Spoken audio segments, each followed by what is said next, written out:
नमस्कार, मैं जितेंद्र चतुर्वेदी। आखिर क्या वजह है कि कांग्रेस सहित समूचे विपक्ष की आंखों में संजय मिश्रा खटकने लगे? और ये जो सवाल है ये यूं ही नहीं उठा है, इसकी बड़ी मुकम्मल वजह है। आप अगर गौर करें तो पाएंगे कि नवंबर 2018 में जब संजय मिश्रा ईडी के निर्देशक बन के आते हैं, तब से एक पैटर्न देखने में आता है। वो ये कि संस्था के रूप में ईडी विपक्ष के निशाने पर होती है और निर्देशक के रूप में संजय मिश्रा। बात अगर संजय मिश्रा की करें तो जब उनको एक्सटेंशन मिलता है तो उनके एक्सटेंशन के खिलाफ सुप्रीम कोर्ट में गुहार लगाई जाती है। पहली बार, दूसरी बार, तीसरी बार में जो हुआ उस पर तो हम लोग आएंगे ही, चूंकि वो तो ताजा फैसला है सुप्रीम कोर्ट का। लेकिन पीछे जब 2 बार उनका एक्सटेंशन हुआ तो सुप्रीम कोर्ट जाने वाले कौन लोग थे, और तीसरी बार जब उनका एक्सटेंशन हुआ तो सुप्रीम कोर्ट जाने वालों में कौन थे।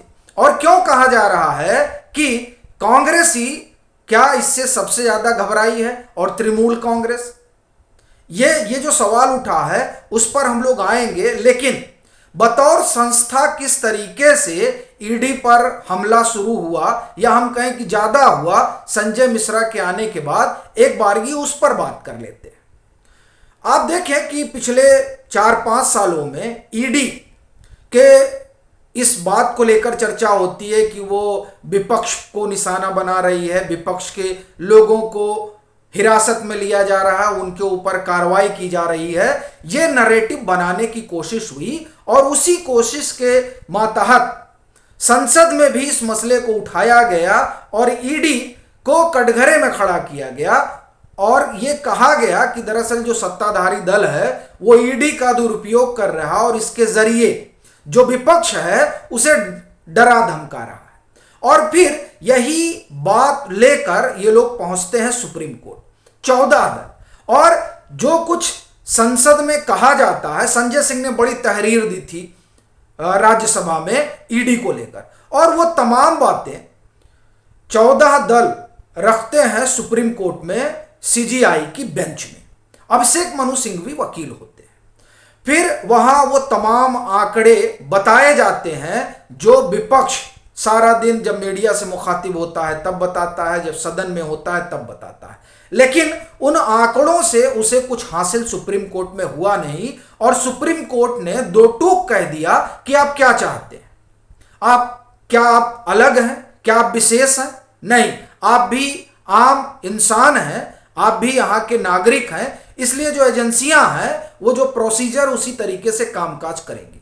और ये एक बार नहीं हुआ, फिर इनको वहां से उल्टे भागना पड़ा। एक मामला हाल का है और उसको इसलिए बता रहा हूं चूंकि जो तीसरी बार पिटीशन हुई जब संजय मिश्रा का टेन्योर बढ़ाया गया तो उस पिटीशन में महुआ मोइत्रा और साकेत गोखले भी थे, और 2 लोग हैं, वो कौन है उस पर हम आएंगे। लेकिन इन दोनों लोगों का नाम अभी इसलिए ले रहा हूं चूंकि टीएमसी के आप ये कहें जो सर्वे सर्बा है ममता दीदी, उनके भतीजे अभिषेक बनर्जी, उनको ईडी सम्मन करता है।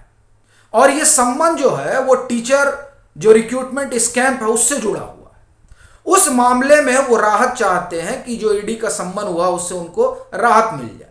हाई कोर्ट जाते हैं, वहां बात नहीं बनती, सुप्रीम कोर्ट में भी बात नहीं बनती, और सुप्रीम कोर्ट कहता है कि नहीं, ये जो भ्रष्टाचार का मामला अभी प्राथमिक चरण पर हम ही रोक देंगे, तो ये ठीक नहीं है, जो चल रहा है उसे चलने दीजिए। यानी ईडी को घेरने की कोशिश इंडिविजुअल तरीके से भी और सामूहिक तरीके से भी हुई। एक और कोशिश हुई जब एएम खानविलकर की खंडपीठ में कोई 250 लोग जाते हैं, जिसमें पी चिदम्बरम का परिवार भी होता है, इस बात को लेकर कि ये पीएमएलए एक्ट में थोड़ा सुधार किया जाए क्योंकि ईडी का बड़ा दुरुपयोग हो रहा है।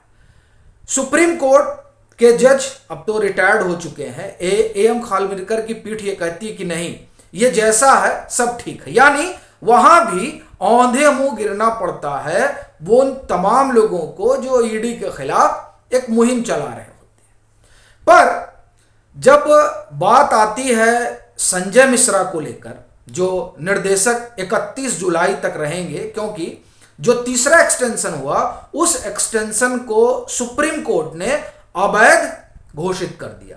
उनका कहना है कि ये जो एक्सटेंशन है वो ठीक नहीं है, ये होना ही नहीं चाहिए था। लेकिन फिर भी 31 जुलाई तक संजय मिश्रा अपने पद पर बने रहेंगे और तब तक केंद्र सरकार को ढूंढना होगा नया डायरेक्टर। अब जो पहले 2 बार आप उनकी जो उनका एक्सटेंशन हुआ उसे चुनौती दी गई, तब कॉमन कॉज ने दिया। प्रशांत भूषण उससे जुड़े हुए हैं और इस तरह के अभियान और मुहिम के लिए वो जाने जाते हैं। वो पहले भी कई बार इस तरह का अभियान चला चुके हैं। लेकिन जब तीसरी बार एक्सटेंशन हुआ तब साकेत गोखले और महुआ मोइत्रा के अलावा जो 2 और शख्स हैं उसमें एक है रणदीप सुरजेवाला। जी हां, राहुल गांधी के खास, आप कह सकते हैं गांधी परिवार के विश्वस्त, और दूसरी हैं जया ठाकुर। अब ये बड़ी दिलचस्प बात है कि ये लोग क्यों पहुंच गए। तो जब आप इसका जवाब ढूंढेंगे तो आप सहज ही पा जाएंगे कि वो इसलिए चूंकि राहुल गांधी को ईडी ने तलब किया था, वो इसलिए चूंकि सोनिया गांधी को ईडी ने तलब किया था। तो स्वाभाविक है कि जब तीसरी बार एक्सटेंशन हुआ तो उसको चुनौती दिया ही जाना था और उसमें कांग्रेस को आना ही था, चूंकि कांग्रेस तो अब त्रस्त हो चुकी थी कि किस तरीके से ये जांच पड़ताल चल रही है, क्यों परेशान किया जा रहा है। अब आप देखिए कि चूंकि ईडी उन तमाम नेताओं के दरवाजे पर दस्तक दे रही है और उनके संदूक के तालों से तोड़कर तमाम चीजें निकाल रही है जो अभी तक नहीं सामने आती थी, वो इसलिए चूंकि जो लोग पॉलिसी मेकिंग में हैं उनको कौन छू सकता है भाई। ईडी यही ईडी है जो आज से 8 साल 9 साल पहले सो रही होती थी। अब वही ईडी है जो अब कार्रवाई कर रही है। तो जाहिर तौर पर सवाल तो उठेगा ही कि ईडी राजनीतिक टूल बन गई। हालांकि जब बात राजनीतिक टूल की है और चूंकि इस बाबत कांग्रेस की तरफ से भी बयान आ गया, जो संजय मिश्रा का कार्यकाल एक तरह से कहें कि एक्सटेंशन को अवैध घोषित करने के बाद जब ये कह दिया गया कि 31 जुलाई तक ही अब ये रह सकते हैं, तो प्रतिक्रिया ली गई। तो उस प्रतिक्रिया में आम आदमी पार्टी की तरफ से सौरभ भारद्वाज की प्रतिक्रिया रही, केसी वेणुगोपाल ने प्रतिक्रिया दी। उन्होंने कहा कि देखिए इसका दुरुपयोग हो रहा है।